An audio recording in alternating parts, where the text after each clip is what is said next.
Vamos fazer contato com o professor livre-docente de Relações Internacionais da PUC de São Paulo, Reginaldo Nasser. Bom dia, Nasser. Bom dia, prazer estar aqui com vocês. Prazer é nosso. Nasser, que está lançando o livro A Luta contra o Terrorismo, os Estados Unidos e os Amigos Talibãs, uma obra que permite entender melhor a complexa realidade do Afeganistão dentro desse contexto da chamada guerra ao terror que foi empreendida e ainda é pelos Estados Unidos. Nasser, no livro você aborda a questão do colapso, né, do regime comunista do Afeganistão, que acabou marcando também o fim de uma era do imperialismo ocidental no sul da Ásia, que remonta ali ao século XVIII. Né, os exércitos europeus que antes dominavam a região, você escreve aqui, desapareceram, assim como a própria União Soviética depois, né, com Sim. as versões extremistas do Islã exportadas do Paquistão, Arábia Saudita e Irã para o Afeganistão, agora competindo entre si. De que forma o que aconteceu nesse período vai influenciar tanto na ascensão do Talibã, como também no fortalecimento de organizações como a Al-Qaeda, de Osama Bin Laden, Nasser? Olha, ali na guerra contra a União Soviética, né, contra a ocupação, houve uma conjunção de fatores, né? Então, você tinha um espaço de uma guerra que foi violentíssima, né? Cerca de 1.300.000 afegãos mortos. A União Soviética empregou todo o seu poderio e houve uma resistência muito grande, principalmente na população rural, nas lideranças tribais. E para lá fluíram pessoas praticamente do mundo islâmico inteiro. Arábia Saudita, Egito, Líbano, né?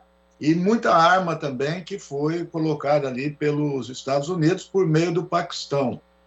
Então, isso acabou se configurando um contexto muito favorável, né, para a formação desses grupos. Então, tão logo a União Soviética se retirou, esses grupos começaram a disputar entre si, né, o poder no Afeganistão. Isso é vamos dizer, um caminho, um viés que foi dado no Talibã, né? O Talibã vai surgir e rapidamente se torna a força dominante. Em cerca de 3, 4 anos eles dominaram o Afeganistão, não tinha o Talibã. Às vezes as pessoas se confundem. O título do meu livro, Amigos Talibãs, a pessoa fala, aquela vez que os Estados Unidos apoiou. Não, não tinha Talibã. O Talibã foi depois que os Estados Unidos saíram. O que acontece é que muitos membros do Talibã estavam lá naquela época, né, mas não existia o Talibã. Agora, a outra rota que foi importante foi que muitos desses combatentes muçulmanos árabes, né, voltaram para os seus países de origem. Voltaram para o Egito, voltou para a Arábia Saudita, e voltando para lá, eles vieram com essas ideias de ação armada, né, de terrorismo, e nasce um terrorismo novo, que é o jihadismo, né? Então, o jihadismo também não tem nada a ver com o Talibã. É um outro perfil. Eles eram aliados, né? Se tornaram aliados, mas são diferentes. Então, duas figuras marcam muito bem isso, que eu coloco no livro. Uma é o Zawahiri, que inclusive está vivo. Agora no 11 de setembro, ele soltou um vídeo, todo mundo pensava que ele estivesse morto. O Zawahiri é egípcio, médico, ele foi para o Afeganistão trabalhar como médico, para atender feridos, refugiados. Ali ele se contaminou por essas aventuras aí que ele participou e voltou para o Egito organizando um grupo terrorista. E o mesmo da outra figura conhecida, que é o Osama Bin Laden, que retornou para a Arábia Saudita e também se organizou ali em alguns grupos, né? Então, duas vertentes aí, a formação do Talibã, né, a partir dessa expulsão da União Soviética, e a formação do jihadismo, né? E em 96, o Osama Bin Laden vai para o Afeganistão, né? Ele vai se instalar no Afeganistão como um hóspede do Talibã. Então, são dois aliados. E essa questão da aliança do Talibã e da Al-Qaeda foi que justificou a guerra, né? Os Estados Unidos justificaram a guerra em 2001, e também agora, volta ao mesmo tema para dizer, né, os Estados Unidos dizer que o Talibã e a Al-Qaeda são entidades separadas, para justificar com isso a sua saída. Então, veja que depois de tantos anos ainda é a questão Talibã, Al-Qaeda. Agora tem um outro dado aqui, Nasser, que é muito pouco abordado de uma forma geral, mas que você analisa no livro, que é o ataque às embaixadas dos Estados Unidos no Quênia e na Tanzânia em 1998 e a reação dos Estados Unidos, que àquela altura tinha Bill Clinton na presidência da República. Como que esse episódio acabou ajudando, de certa forma, a consolidar a imagem de Osama Bin Laden, em um momento, inclusive, que ele tinha dificuldades de conseguir acesso a recursos financeiros? Isso. É verdade. Osama Bin Laden ainda não era muito conhecido até esse momento. Apenas os serviços de inteligência dos Estados Unidos, o serviço de inteligência da Arábia Saudita, que sabia, né, do paradeiro dele, o que ele estava fazendo. Depois desses atentados, né, o que aconteceu? Os Estados Unidos, o Bill Clinton vai para a televisão, né, e diz o seguinte: tem um cara aí chamado Osama Bin Laden. O Clinton nem cita Al-Qaeda. Ele fala Osama Bin Laden, que é a pessoa mais perigosa do mundo. E a partir desse momento, nós vamos caçá-lo. E aí ele lança uma chuva de mísseis, né? Tomahawks, são os mísseis potentes, no Sudão e no Afeganistão. Obviamente não atinge o Bin Laden, mata muitos civis, e a partir daquele momento, todo mundo muçulmano começa a se perguntar, afinal de contas, quem é essa pessoa tão poderosa que os Estados Unidos está atrás dela? E o Bin Laden começa a ser conhecido. E aí também já é um perfil novo, né, naquele momento, que o Al-Qaeda e o Bin Laden joga muito com a mídia, né, e houve, portanto, uma difusão de imagens do Bin Laden, de discursos do Bin Laden, né? Então ele acabou aparecendo como uma figura importantíssima, que era isso que ele queria, né? O Clinton, ali naquele momento, também tem um fator de conjuntura que levou a fazer isso. O Clinton estava implicado, é um caso ali com a Mônica Lewinsky, né, uma secretária que ele teve relações sexuais, e havia a possibilidade de impeachment do Clinton. Então, alguns dizem também que ele aproveitou esse momento para desviar a atenção. Mas, de toda forma, é a partir dali que o Osama Bin Laden fica mais conhecido, as TVs norte-americanas vão entrevistá-lo, ele sai nos jornais, e aí ele começa a ganhar uma dimensão maior do que ele tinha antes do Clinton chamar a atenção para esse fato. E Nasser, você falou do Bin Laden jogando com a mídia, né? E diversos chefes de Estado, inclusive alguns inimigos declarados dos Estados Unidos ali à época do 11 de setembro, prestaram solidariedade, mesmo alguns líderes religiosos do Oriente Médio também fizeram o mesmo. E o Yasser Arafat, que era o principal líder palestino à época, expressou indignação com os atentados, inclusive doando sangue para as vítimas, né? Mas a mídia, de uma forma geral, retratou ali algumas cenas tentando generalizar como se as pessoas estivessem comemorando o 11 de setembro, os atentados ali nos territórios ocupados da Palestina, também em outros locais do Oriente Médio. Como é que você vê essa manipulação midiática, né, que agiu em conjunto com o governo dos Estados Unidos, se não de uma forma formal, ao menos de uma forma, ao menos informalmente, e também como isso acabou estimulando a islamofobia, não só nos Estados Unidos, mas em boa parte do mundo? Sim. Aquele momento já antecipa um pouco o que a gente está vivendo hoje, né? nas redes, né? E nessa campanha, por exemplo, em torno do Trump, né? Que foi bastante usado isso. O que aconteceu naquela época? No dia do 11 de setembro, foi divulgada uma imagem, alguém fez ali um vídeo, que era ali umas 5, 6 pessoas com bandeira da Palestina comemorando. Pronto, aquilo viralizou e sobrepôs a imagem que os palestinos apoiavam, né, o 11 de setembro, que os palestinos apoiavam o terror internacional. A questão para os palestinos, que já era complicado, ficou muito pior, né, porque, na sequência, o então primeiro-ministro Ariel Sharon foi à televisão dizer: tá vendo o que eu enfrento aqui? São esses terroristas, né? E isso eu também abordo, não é o objetivo do livro, eu passo um pouco por isso, dizendo que é importante dizer também que vários governos no mundo aproveitaram esse contexto, né? Então, sempre digo assim, cada um tinha um terrorista para chamar de seu, né? A Rússia vai dizer: a Chechênia são terroristas. A China vai dizer: os uigures são terroristas. Então, cada lugar do mundo que tem algum problema ali com grupos que reivindicam autonomia vai imputar a qualificação de terrorismo, né? Então, o 11 de setembro ele foi lá a reação ao Afeganistão, a ação da guerra do Iraque, mas ele difundiu uma série de práticas, difundiu uma série de princípios que ainda estão em vigência no mundo hoje. E nesse aspecto, Nasser, inclusive você destaca a questão de que os Estados Unidos acabou criando um sistema de lei à parte, né? Pela primeira vez na história o país autorizou, inclusive oficiais do governo, a atormentar física e psicologicamente prisioneiros detidos. Diversas garantias foram retiradas ali e, como você mencionou agora, outros líderes autoritários do mundo também aproveitaram para fazer o mesmo, sempre com essa justificativa do terrorismo. Contra o terrorismo vale tudo. Então, apesar do discurso no sentido contrário, a reação dos Estados Unidos não fez bem nenhum, nem para a própria democracia do país, como também para outros países do mundo. É um legado muito negativo da guerra ao terror, Nasser?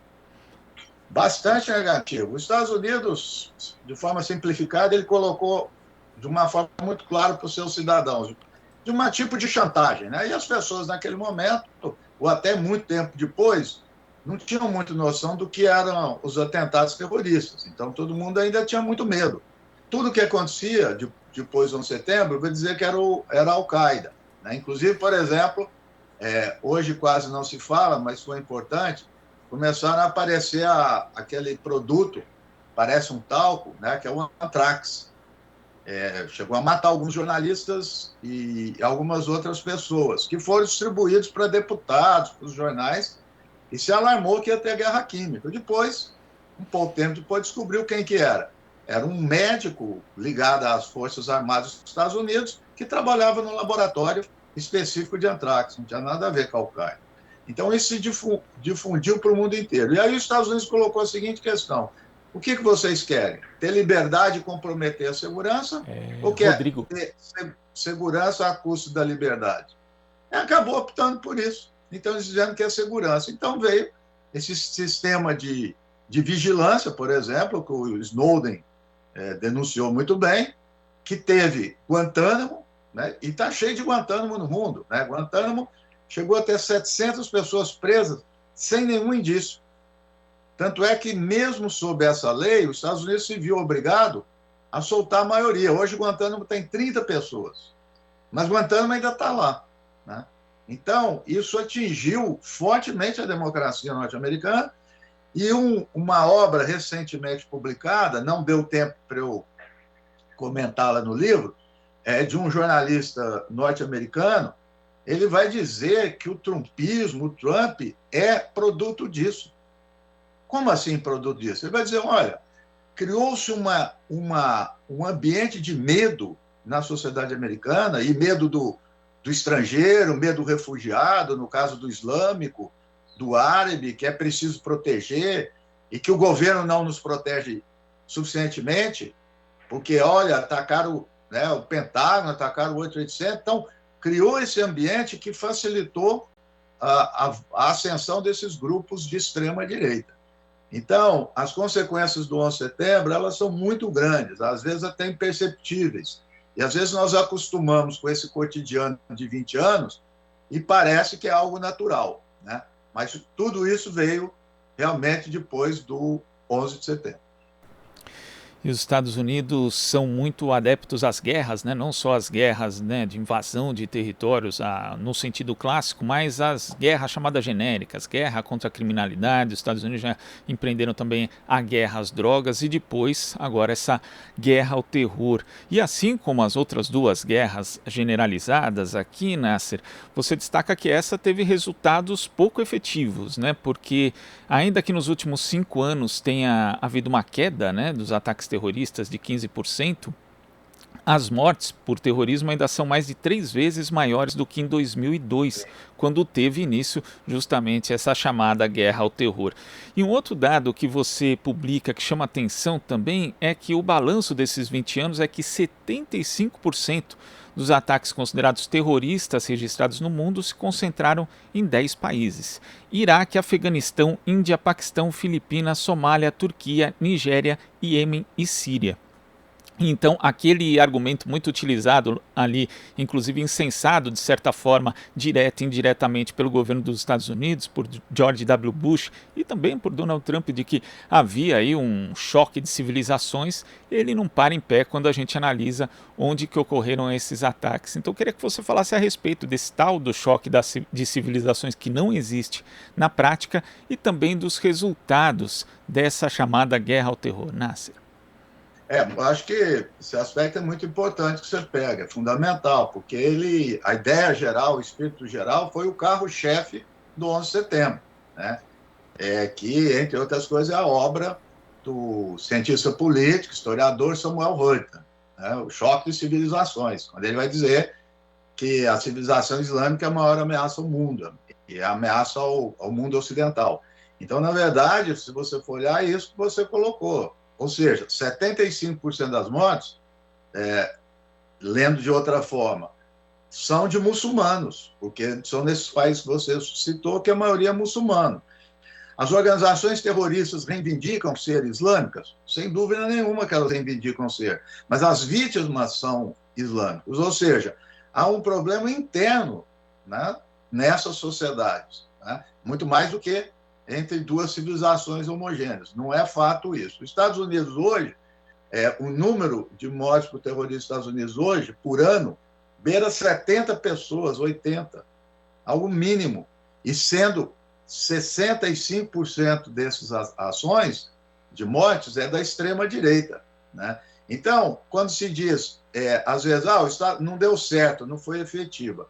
Em certo aspecto, sim. Ou seja, se a gente levar em conta que realmente o objetivo dos Estados Unidos fosse acabar com o terrorismo, né?